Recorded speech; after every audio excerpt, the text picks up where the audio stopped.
If you've always wanted to add hot foiled highlights to your stenciled images, then look no further than Altenew's Spark Joy sets. They're released monthly, and I'm going to show you how I created this card with the first set that was revealed, the Fluttering Butterflies set. So stay tuned.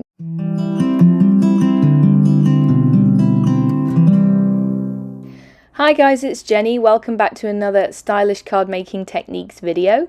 Today I'm featuring the Spark Joy Fluttering Butterflies hot foil plate set. It comes with this little set of 3 hot foil plates, a butterfly that's got a solid look to it, an outlined side view butterfly, and then those little dots at the top that can be used to embellish a stenciled butterfly wing. It also comes with this Spark Joy simple colouring stencil set. In this month's set, it's 3 stencils, 2 of which can be used to layer to create a branch, and then this one other stencil that can be used to colour in and create your butterflies. It's a really cool idea from Altenew that you can get those hot foiled highlights added onto your stenciled images, and they go so well together to create the full image. If you flip it over on the back, I'll just give you a close-up look and you can see how they fit together. You can see that you can also use this without doing any hot foiling at all by creating an entire butterfly using that first stencil. It's got the body as well, and those little speckles can be added or not, just for some fun hot foiled sparkle. So I'm starting off with a panel of white cardstock. This is trimmed to 4 1/4 by 5 1/2 inches. And I'm going to start off with my stenciling. I'm using some Nina Solar White 80-pound cardstock here. I recommend using the smoothest white cardstock you've got for hot foiling. The smoother the better, but obviously it's also something that you want to be able to stencil on. Normally I like to use hot foil on white gloss cardstock, but I can't stencil my dye inks over the top of that, so I'm trying out the Solar White instead. I've overlaid first off my first layer for the branch. I'm going to make my branch images first before I add my hot foiling. And I've chosen Citrus Burst, which is a pale yellow colour, but I think there must have been some green ink left on my stencil. Maybe I didn't clean it last time I used it, and it sort of brought in some green tints around the edges. I really liked how it looked, actually. I could not tell you what colour green it was, unfortunately. But if you don't want to get that, just be sure to give your stencil a good clean before you put it away, unlike me.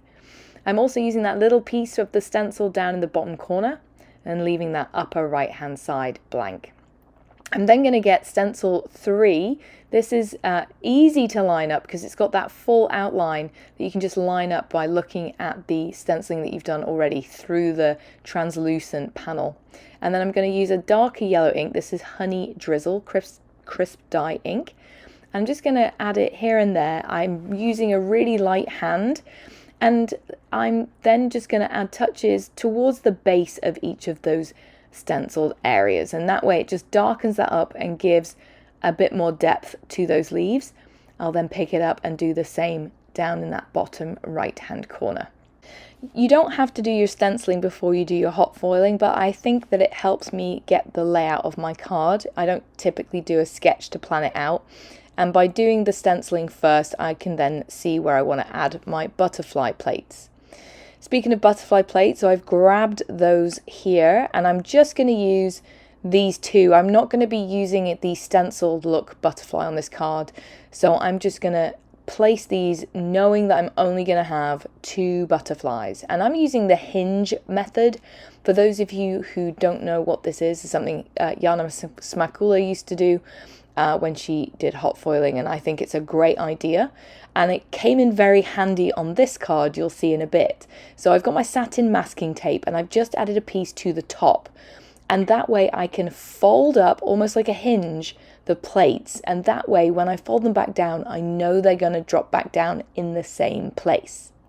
It's very helpful if you don't get the foiling exactly how you want it to be, and you can go back in and foil again to get that nice solid foil look. For the colour of foil, I'm using rose gold. I've got some extra sharp scissors here. That's really important when you're cutting foil so it doesn't bunch up. And I'm going to slip it underneath my plate and then adhere down the foil and the plate to the cardstock. I'll show you that again so you can see I'm just hinging up that masking tape and then adhering it down. I've got my hot foiling platform here good and hot. The green light came on so I can flip over my cardstock, place down my shim. I've got a piece of paper as another shim and then the top plate, and then press the timer button.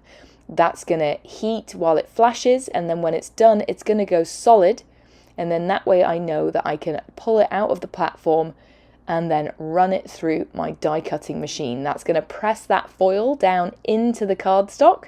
Just be sure to hold it where the foiling plates are if you run it through twice, so you don't want them to shift. I'm lifting up the foil here, but I am not going to lift up the hinge if it's not foiled properly. So you can see this one did not foil all the way through. Sometimes that happens, and it's just a simple matter of peeling off that foil. You see I've still got my hinge there, so I know that it's going to fold back into the same place. You just have to be really gentle to lift it and drop it back into the same place. So I've got another piece of foil here. I'm just going to place it back over the top. I'm just going to let it drop down. I'm going to make sure that that hinged tape does not fold, otherwise it's going to be in a slightly different place. We're kind of doing it a bit like a MISTI when we use our MISTI for stamping. And then I'm going to put that back onto my hot foil machine. Same exact way again, put the plates all down, press that time button and do it again. Run it back through my die cutting machine. And then because we use that hinge method, that plate should have foiled again back in the exact same place. And it did. And I've now got a super solid rose gold image, and I was able to foil it directly over the top of my ink blending. Now I've got the butterfly stencil, that's number 1, and I'm going to place it over that top right butterfly. That's like a half wing, and I'm going to do some ink blending. I'm using my mini ink blending tools, and I have Peach Perfect first. I'm going to blend that in over the top with a light hand, and I'm going to speed it up because I think you've seen me do enough ink blending now. You get the general gist, and that's going to fill in that foiled area. There's also a double folded wing here that you can overlay on top, and that gives the illusion of a folded butterfly. And I'm going to use a heavier hand on this one because that will give me that element of translucency between the two wing sets. I'm also going to come in with Rouge Crisp Dye ink and just add a few touches here and there down in the bottom left of that wings at the foiled wing, and then a few touches up on the top edges of that wing that's behind, I like to think it's behind that first wing. And then that way I kind of try and get that depth and that illusion of a folded fluttering wing. And here's a closer look at it. Love how that body fits onto those stenciled wings. Now I'm going to add some splatters here. I've got my fine mister. I'm going to spritz a few spritzes of clear water and then use some honey drizzle. Just swipe the ink pad down onto my craft mat, pick up some water with a small paintbrush, and then pick up some of the ink, mix it a few times, and then add splatters. I like to use a smaller size of paintbrush for doing this. That way I don't get too big a splodge when I don't want it, and it adds a lot of nice fine splatter. I'm just adding it over a couple of areas where my stenciled leaves are. For my sentiment, I'm using Across the Pond. Had this sentiment on it, and I thought it was so perfect for using with hot foiled butterflies. It really does seem to have gone with this set. And I didn't want to come in with some harsh black ink here, so I'm picking up the rouge again that we used on those wings on the butterfly, and I'm going to stamp it. I'm actually going to stamp it 2 or 3 times just to make sure I get a good crisp sentiment. And this is actually a second stamping here. Didn't reapply the ink on camera. And I like the way that then that sentiment coordinates with those wings.